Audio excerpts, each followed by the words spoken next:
If you're watching this video, you probably are wearing a ton of hats in your business, maybe even in your life, and you're just juggling plates all over the place. And you're wondering, how do I get rid of these?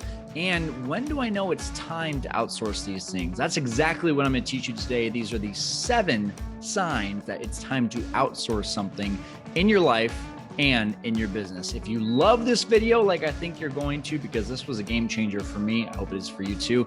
I would love if you subscribe to this channel, like and watch as many videos as you can, and also comment. I'll get right back to you if you have any questions on the comments. Let's get to it right now on The Fearless Investor.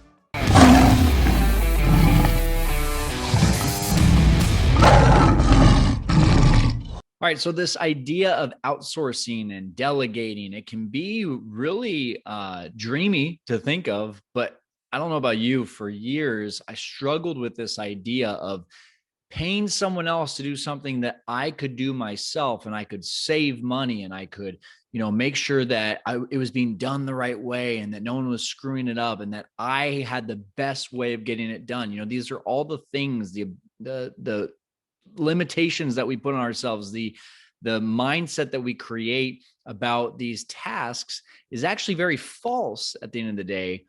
So what I want to do today is give you the 7 signs of, hey, it's time to outsource this one thing that's on your plate.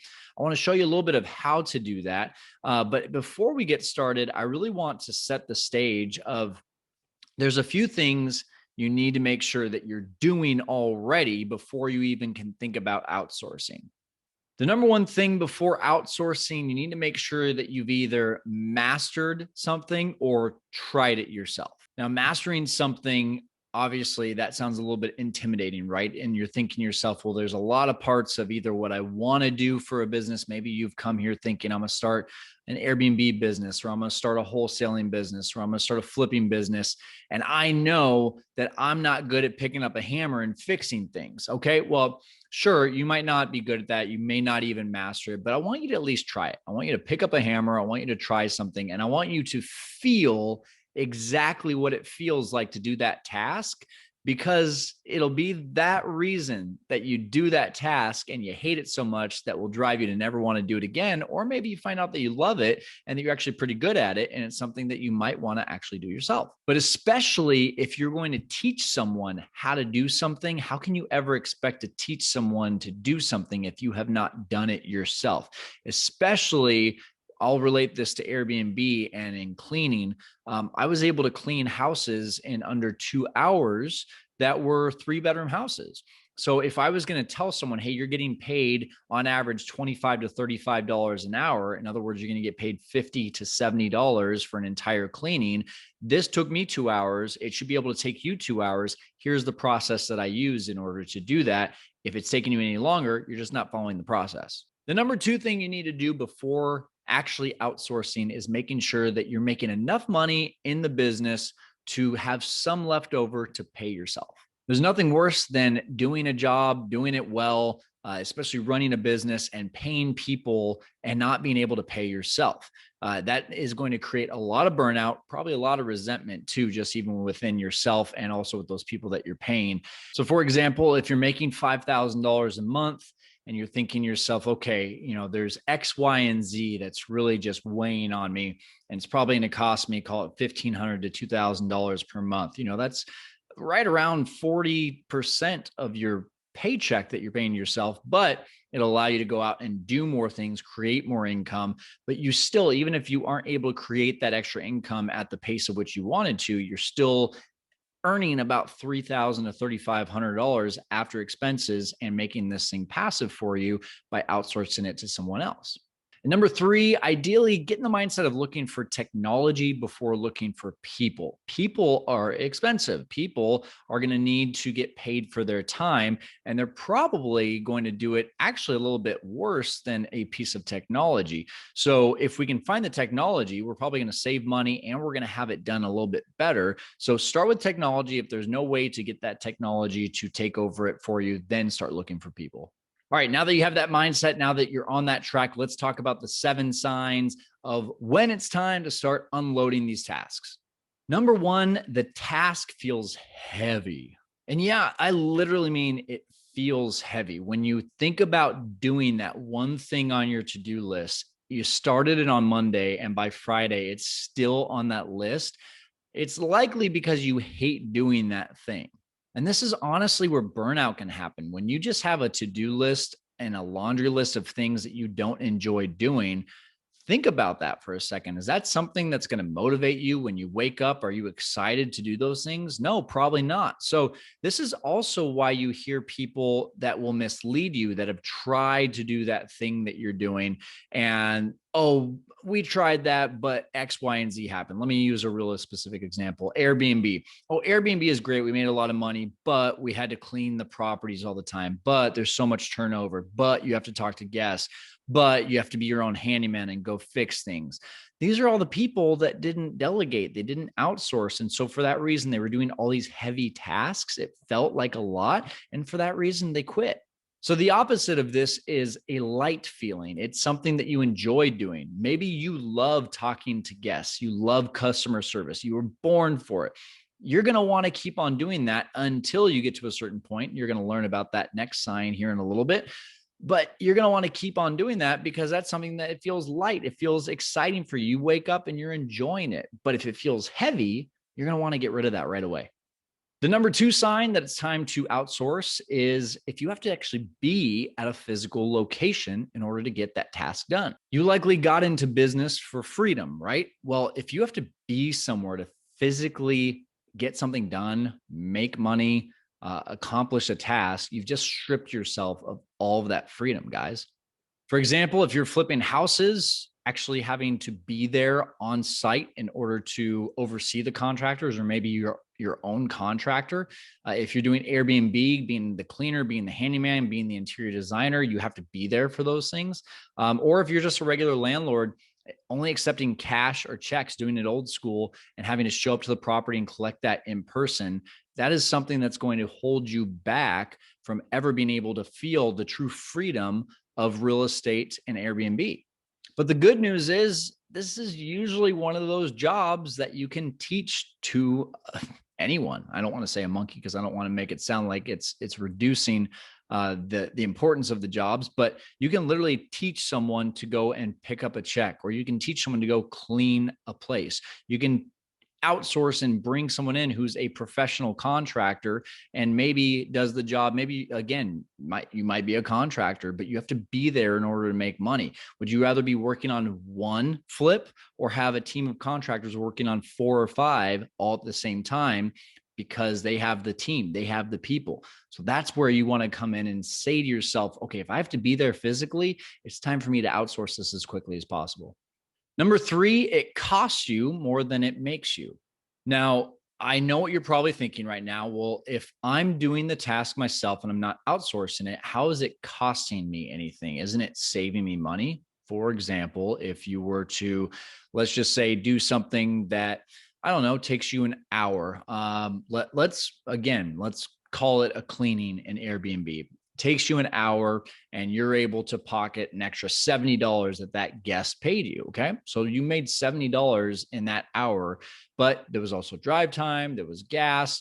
So really at the end of it, you're probably making about $60 in the hour. And if you were to hire someone to go do that for $50 an hour, then you are really only making $20 an hour. So whereas before you're making about $60 in the hour, now you're only making $20. Okay. So it feels like you've just sacrificed money, right? But really the difference there is a $40 difference. Now it's time to look at this from a investor perspective, from an entrepreneur perspective. Is $40 an hour what you want to make for the rest of your life? Or heck, is $40 an hour even worth your time today? If you don't know the answer to that question, it's because you haven't put a value on your hour yet. One of the best pieces of advice that I ever got was actually from someone who had been on Shark Tank. And he said to a room of us, you have to put a value on your time. You have to know exactly down to the dollar what your time is worth. And that's always going to accelerate. It's always going to get, or it's going to go up and down at times as well, but you need to know that number. So now let's take that same example of, making $60 an hour, or really at the end of the day, it's $40 an hour.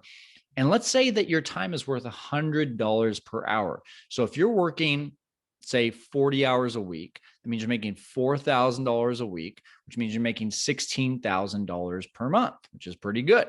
So if you know that, now you go and say, hey, I'm going to go save $40. I just took my attention off of a $100 per hour task and I redirected it to a $40 per hour task. That is actually losing me $60 per hour. So I just went from $100 an hour down to $40 an hour because I wanted to save money. I actually lost $60 an hour, guys. And if you do that over the span of time, I just mentioned to you how if you're getting $100 an hour for a 40-hour work week, that's $4,000 per week. Well, at $40 per hour, that's only $1,600 per week. So now start thinking about things that way, and you'll want to outsource stuff right away. The number 4 sign that you are ready to outsource a task is it's something that's easily done through a VA or an assistant. Now, this is typically things that are done right at the front of your computer. So admin work, doing laborious things like logging hours, scheduling people, making sure that you're managing projects and overseeing that, and people are going into the right places at the right time. These are all things that you can teach someone to manage themselves so that, again, you can focus on the high money making activities. A really good example of this as your business starts to develop is a bookkeeper, someone that can get the profit and loss statements out to you and to anyone that needs to see them. I'm in Airbnb. I manage for a lot of people. And so, this was something that I used to love doing. This was a strength of mine. I loved doing it when there was only 5 or 6 properties. Once I got to like 15, I was like, oh my gosh, this is a lot of work.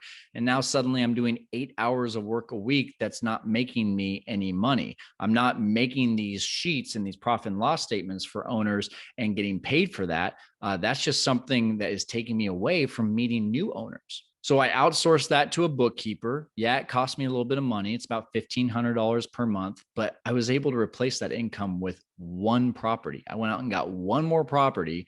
By the way, that's not all I got. By outsourcing this, I'm probably picking up an extra 2 to 3 properties per every 1 to 2 months, which means that I'm creating way more income than I'm spending. So again, using Airbnb as the example, if you are responding manually to guests and you're not using things like Smart B&B or Price Labs for calendar management, which, by the way, both of those are down in the description below on this video. Those are things that can absolutely take care of about 80 to 90% of those tasks for you. And then filling in the gaps, the extra 10 to 20%, you can hire someone to take over those things that are a little bit more of the exceptions to the rules, so that you're able to stop watching your calendar, stop watching your app, and start focusing on what's important in your business. Number 5, simply if it's a weakness for you or just not a strength. I think John Maxwell illustrates this best. Let's take one skill. John Maxwell's a leadership guy. Let's say as a leader, you're a 5 out of 10. He says the best you can do is you can move up about 2 points. So going from a 5 to a 7.